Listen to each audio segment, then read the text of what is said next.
Hello everybody, this is Mrs. Rafelson White, and today I'm going to give you an introduction to GarageBand. GarageBand is a pretty powerful program. It does a lot of things, including recording of acoustic instruments, audio looping, and audio editing. And the reason why we are going to focus on GarageBand throughout this course is because GarageBand is included with every Mac computer, which means that every Mac in the school has this available for you to use. So let's get started. The first thing that we're going to do is open GarageBand. And if you follow my cursor down here to your toolbar, I'm going to click on iLife, and then I'm going to go up to GarageBand. Once that's open, go to the upper left side, and you can see here there's many things that you can do with GarageBand. For our purposes right now, we are going to click Loops. And this gives you a chance to title your song right away. If you don't want to, you can always go back later and do it. I'm going to call this, let's see, Mrs. White's Jam. It also gives you a chance to choose your tempo and your key. Tempo is how fast or slow music goes.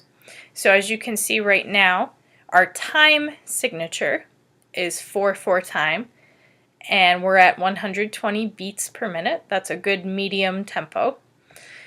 And our key is in C major. If you wanted to, you could pick a different key. And you could also do minor keys. We will get more into choosing different time signatures and key signatures later, but for today this is just to give you an introduction. So I'm going to click Create. And as you can see, this is still from my first failed attempt, so for right now I'm just going to replace that. And so this is our gray area, and this is our work area.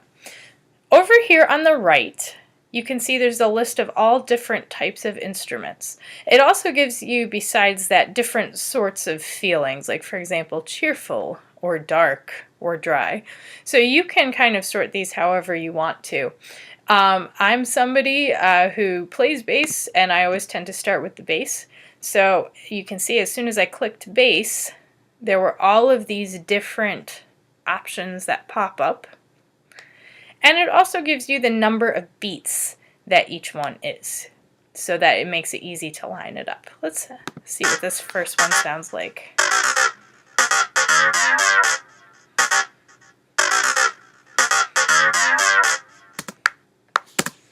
I think that sounds like a pretty good one to start with.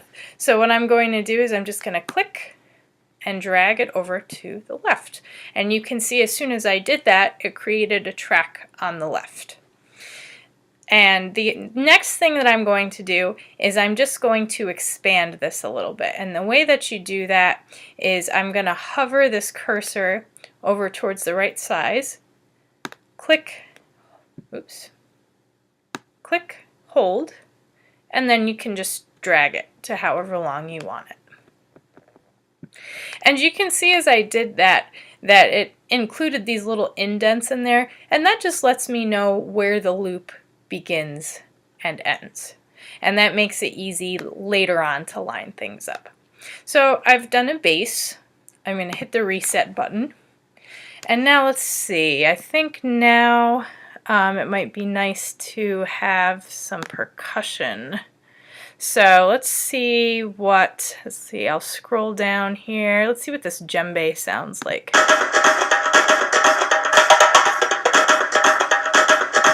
Sounds like that could be kind of interesting. And as you can see, it's also 8 beats, which means that that's pretty easy for me to line up with my 80s dance bass synth.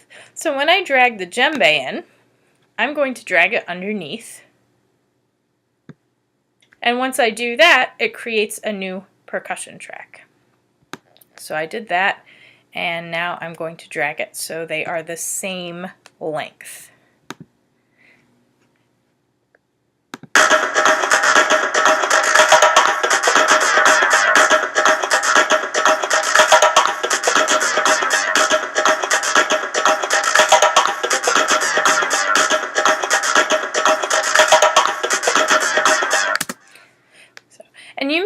that there's that clicking sound in the background? That's because my metronome is on, and just if you decide you want to turn that off, all you do is you go up to Control, and you can see at the top that metronome is checked. I'm just going to uncheck that just so it's easier to hear. Okay, so now I'm going to hit the reset button, and I think that this needs something maybe kind of higher sounding, just because we have a lot of lows going on here. So so I clicked on strings, and let's just see what Orchestra Strings 5 sounds like.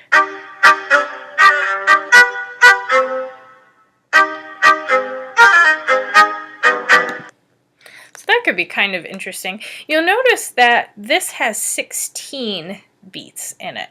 So one loop of that is going to take up 2 loops of the other 2. So I'm going to drag that over. And just so you know, as you're working, you can decide if you want everything to start at the same time. I could just as easily have this start over here. It's totally up to you.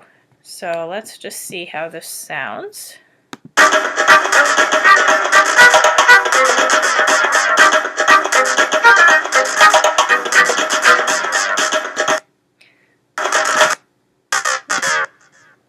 And I kind of hit a wrong button down here. This is the record button.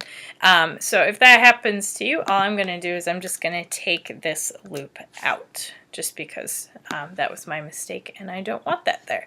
So so let's just add one more thing just for fun. Over here on the right, there's also some sound effects that you can use, and some people have a lot of fun with these. You can see there's sports, animals, booms, crashes, machines, whatever. So let's see, I'm going to click on animals, and maybe I'll choose a sheep baa. Because what sheep doesn't like to rock out? So I'm choosing the sheep baa. And you can see that this one is not really separated in lengths, it's separated in time. So what I'm going to do is I'm going to drag this over. And I would like to make this shorter, because I think it'll just fit better if the whole thing is shorter. So to make something shorter, as you can see when I hovered over the left side, there's double arrows that showed up. If I click and hold that, and then just drag, I can make it shorter. So I think about that length is good. And you can see that there's these little boxes here. I think what I may do is just expand the sheep baa so it fits that little box so it's even. So that seems like a good size for my sheep baa. Once I do that, what I can do when I find the right size is I can actually copy and paste it to put in later. So I'm going to click on this sheep baa. I'm going to go Edit, and of course my recording thing is in the way here. Let me move this for you. So I'm clicking on the sheep baa, can Edit, Copy, and then Edit, Paste. I'm going to do that 2 more times, I think. Actually, I'm going to move this one, I think, over here. So maybe just 1 more time. Edit, Paste.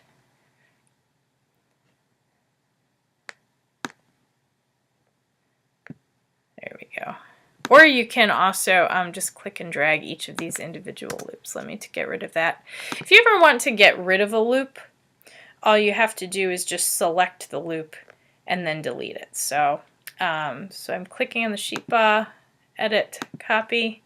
I'm going to click on this part of the grid, Edit, Paste, boom. And then I can move these to wherever I'd like.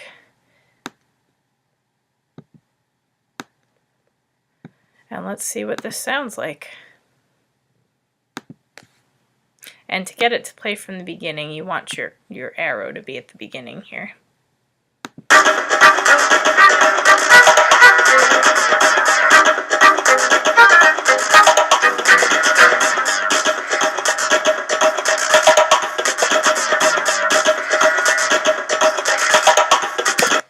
Now, one thing I'm noticing here is I think that I would like my sheep ba, if you can see where my cursor is pointing, the ba doesn't actually start until a little bit in. So I'm actually going to make my sheep ba just a little smaller and then move that over just so it lines up a little bit better. And my guess is that this is all going to be pretty intuitive for you guys. See, and when I moved it, I made it so that this little shadowy part of the sound lines up right with the beginning of the grid. So let's see if that sounds maybe just a little bit better.